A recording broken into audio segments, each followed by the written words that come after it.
supper and a mother at the best place around. Some stupid with a flare gun burned the place to the ground.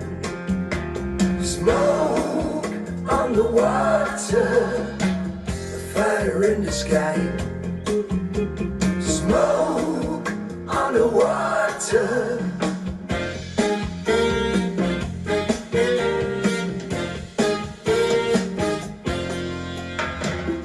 Burned down the gambling house. It died with an awful sound. Funky and Claude was running in and out, pulling kids out of the ground. But when it all was over, we had to find another place. Swiss time was running out. It seemed that we would lose the race. Smoke on the water, fire in the sky. Smoke on the water.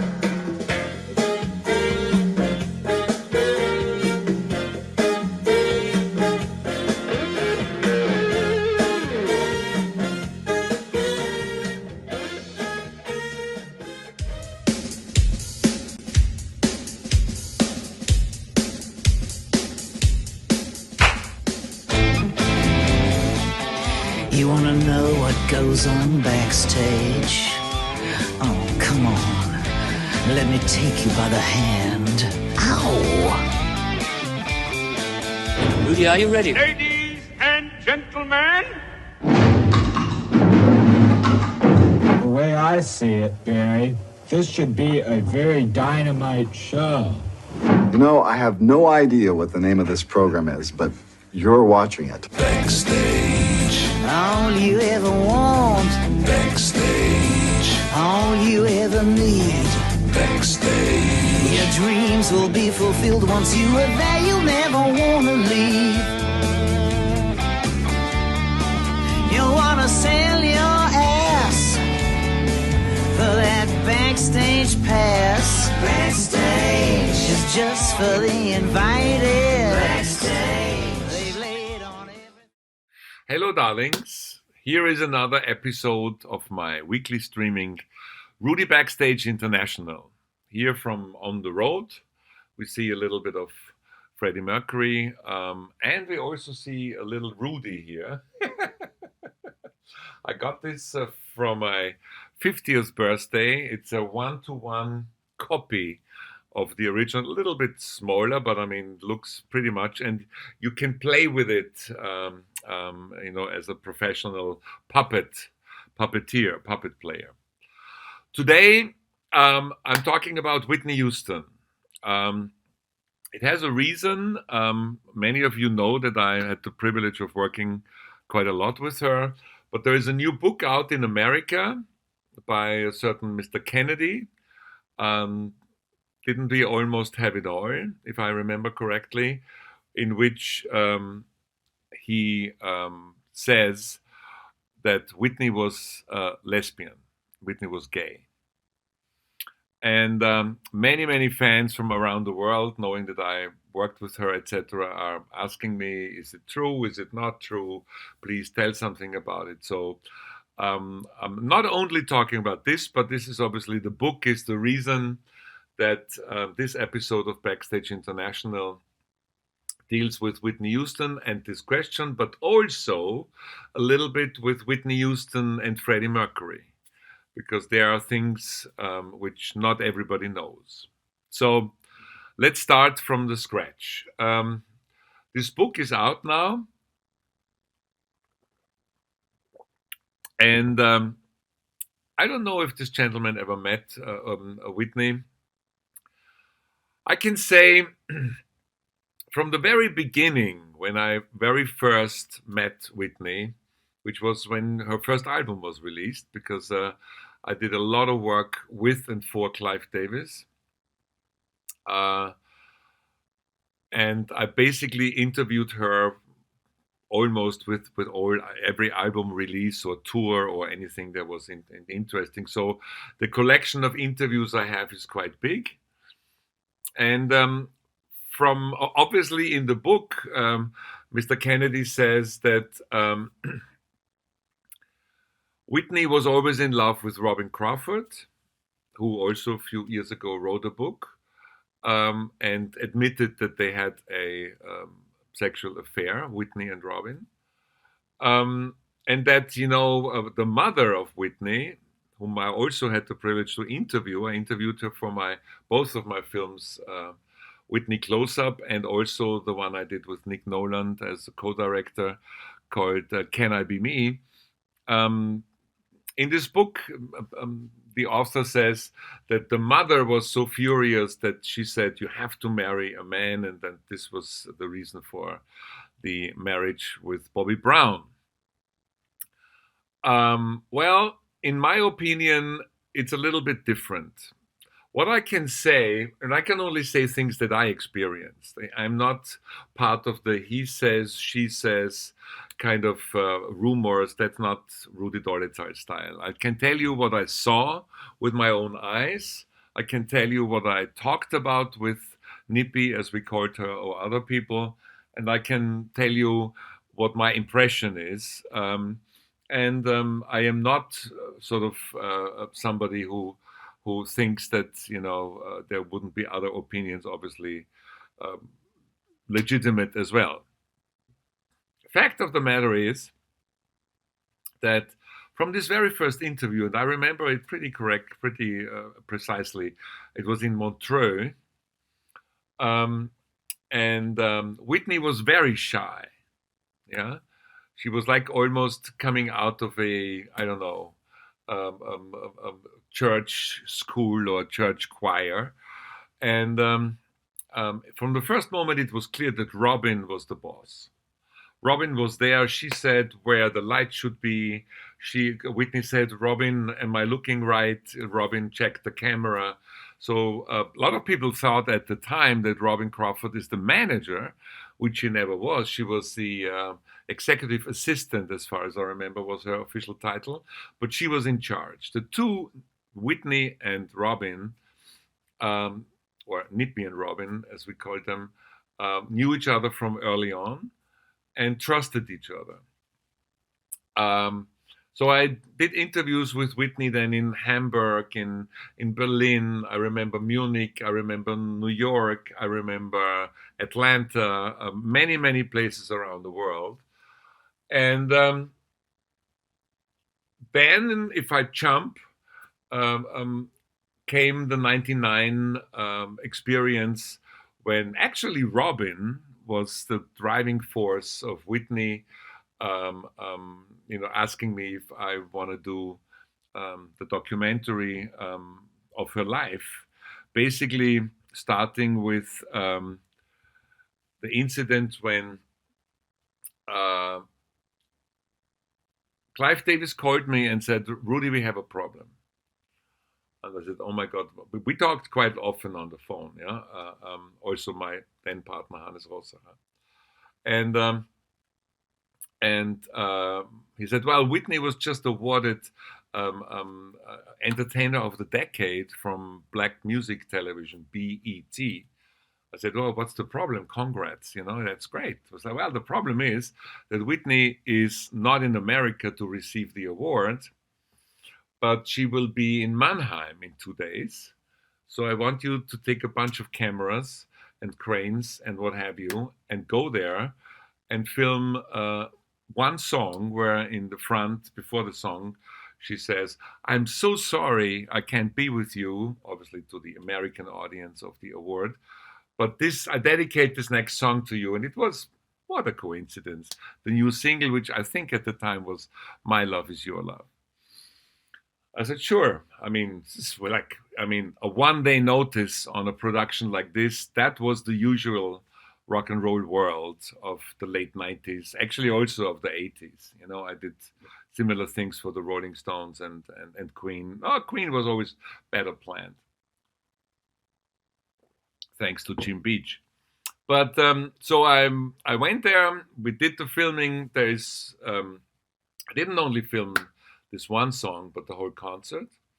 Most of that concert until this day is unreleased. Sooner or later, I'm thinking of releasing the complete Mannheim concert, as I'm also thinking of releasing the complete Leipzig concert, which was at the end of the tour, but I come to that later. Anyway, obviously what the American television station did is they pretended that they were going live to Mannheim.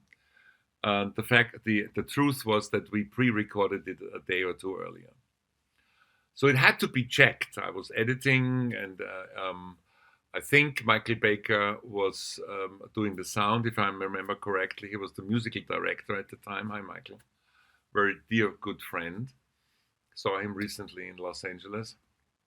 And so they came to Vienna in my editing room in Vienna, in the 15th district. Winkelmannstraße was the address.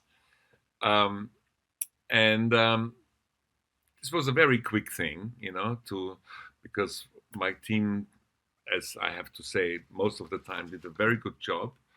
I directed it, I edited it, Michael Baker did a great sound. So in about 10 minutes, the whole thing, it was only one song, was done. So Robin and Whitney said, well, I mean, we actually, we only have the late evening flight back. What can we do? And it was a rainy day in Vienna on a Sunday. I remember it as if it was yesterday. And I said, well, to be honest, there's not a lot that you can do. If I'm not mistaken, there's not even museums open on a Sunday at the time. We're talking 1999. Might be different today. So I said, but since you're here in my editing room, why can't I show you a few others of my work? And they were not really keen about it. And I said, well, what do you have? And I said, well, I just finished, it's unreleased, but I just finished the director's cut of a documentary called Freddie Mercury, The Untold Story. And she says, oh my God, I love Freddie Mercury. Yes, please show me that. And it was the later, awarded at the Grammys and many other Golden Rose of Montreux, what have you. Freddie Mercury, The Untold Story. And she loved the film and said, well, what else? And I said, well, then I have the documentary with more live music of the Rolling Stones in Argentina. I said, yeah, okay, sure. Where the Stones asked me to go to Argentina because the fans were so crazy. They were playing the River Plate Stadium, I think 4 or 6 times, and it's about something like 40,000 people go in there at the time, or even more. And it was sold out, and they wanted documentary footage because people were singing Rolling Stones songs under the knowing where the Stones were staying under the room of Keith Richards all night long. Hundreds of Stones fans. They wanted that documented. So I showed them that, and in the middle, Whitney and Robin stopped and said, "Okay, stop, Rudi." Okay. And Whitney said, "I want you to do a film like this about me." And Robin was the main force. And I said, being very, not shy, said, "Yeah, sure, we can start tomorrow." And Robin said, "Okay, tomorrow, 12 o'clock, Hyatt Hotel in Cologne." And I was there. And that's when the adventure started. There was no record company, no Clive Davis involved. There was nothing. It was just something between Robin, Whitney, and Doro. And so I followed her most of the tour. We did, many cities. And of course, during that tour, coming back to the book who says Whitney was a lesbian, I saw a lot because obviously her husband, Whitney's husband, was on the tour as well as Robin Crawford. So if you ask me, was Whitney gay? I think she was not. I think she was bisexual because Robin writes in her book, and I know that Robin and Whitney had a sexual affair. Everybody knew that who was close. But also, and she, I think they loved each other, Robin and Whitney. But also, Bobby Brown and Whitney loved each other. I saw that, and because I mean they have a child, so obviously they had sexual relationship as well. So I think it was both. And what I admire until today is that Robin Crawford. Also, I saw that there was a lot of tension going on between Bobby Brown and Robin Crawford, and in the end, Robin left. And it was not because she was jealous, because I think she loved Whitney. She wanted to not be in the way, because Whitney wanted this marriage with Bobby Brown to work. So that's my explanation. Of course, I saw a lot of things, in this '99 tour and later. Also, a lot of things where I'm not happy. I wish I wouldn't have seen stuff which included violence. But basically, what I can say is it's wrong, in my opinion, that Whitney only married Bobby Brown because the mother said, "Oh, you can't be a gay lesbian woman." They loved each other. There was something going on, and I think one has to be completely honest about it. And it's also wrong that Bobby Brown, introduced Whitney to drugs, because Whitney, through her brothers, and I know the brothers, and I've stayed with them in Atlanta, and I filmed them, and what have you. They knew about drugs long before. When Whitney was a little girl, and the mother of Whitney usually was on tour as a singer, the brothers took care of her, of the sister, of the little sister. So even that is wrong. Like people always say, Yoko Ono is responsible for the split of the Beatles. That's completely BS. It's not true, and it's not true that Bobby Brown introduced Whitney to drugs. She knew all about that. Was the relationship of Bobby Brown and Whitney toxic? Yes, probably. Whitney was getting more and more into substances and alcohol, and also heavy substances, which basically in the end killed her.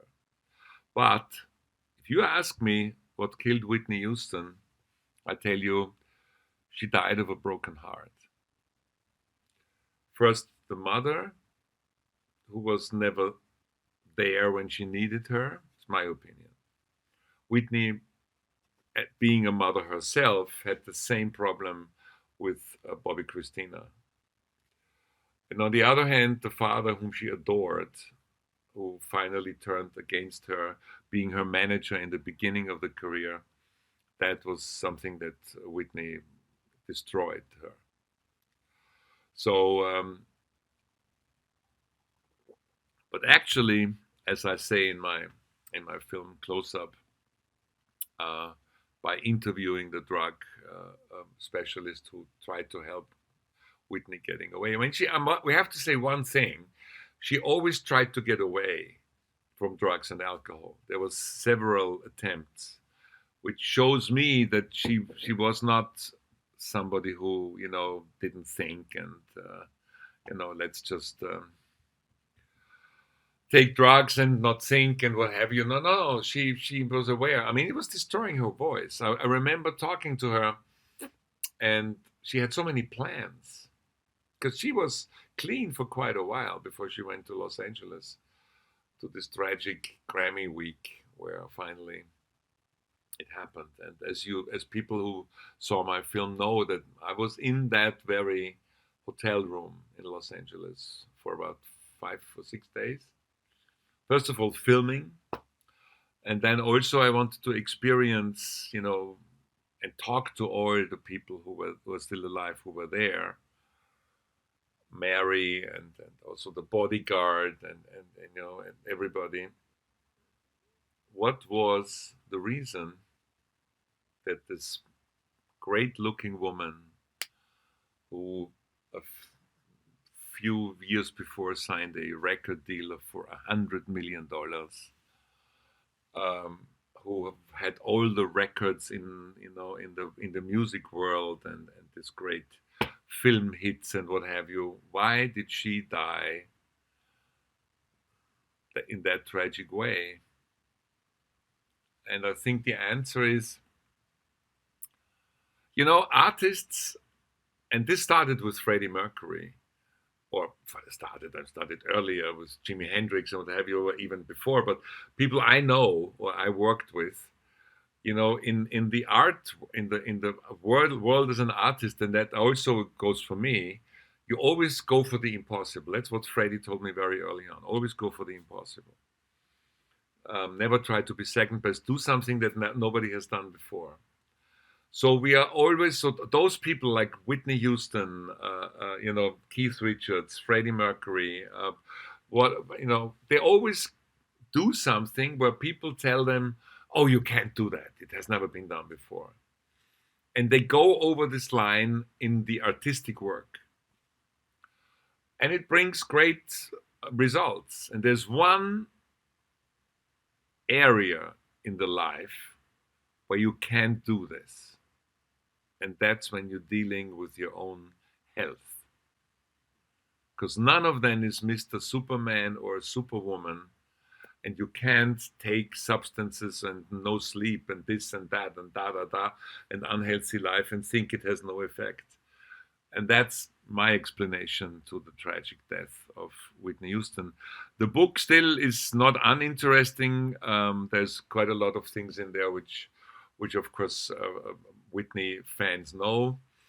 But I wanted to tell this especially to my international followers. I have to say that this Sunday, also my German television show RUDI Backstage on Kone TV and Kone.at, you can watch it around the world, deals with Whitney Houston. I basically say the same things that I just said now, but because it's a television show and there's no restrictions like on YouTube or on social media, you can see very interesting clips and footage and archival footage, also things from stuff that I did in the meantime after the documentaries, because I was involved in a Lifetime documentary and in ABC New York documentary, which had 110 million viewers.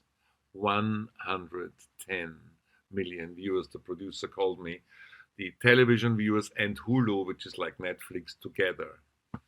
That was a film where I also appeared in an interview. You can see all that on Kone.at.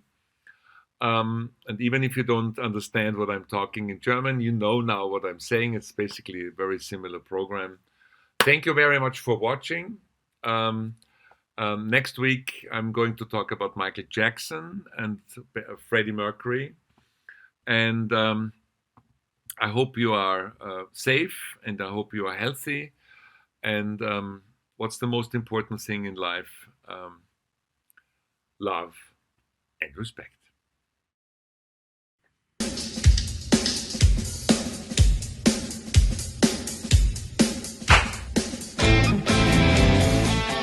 You wanna know what goes on backstage?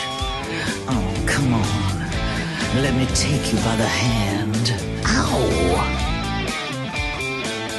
Rudy, are you ready? Ladies and gentlemen, The way I see it, Barry, this should be a very dynamite show. I have no idea what the name of this program is, but you're watching it. Backstage. All you ever want. Backstage. All you ever need. Backstage. Your dreams will be fulfilled once you are there. You'll never want to leave. You want to sell your ass for that backstage pass. Backstage is just for the invited.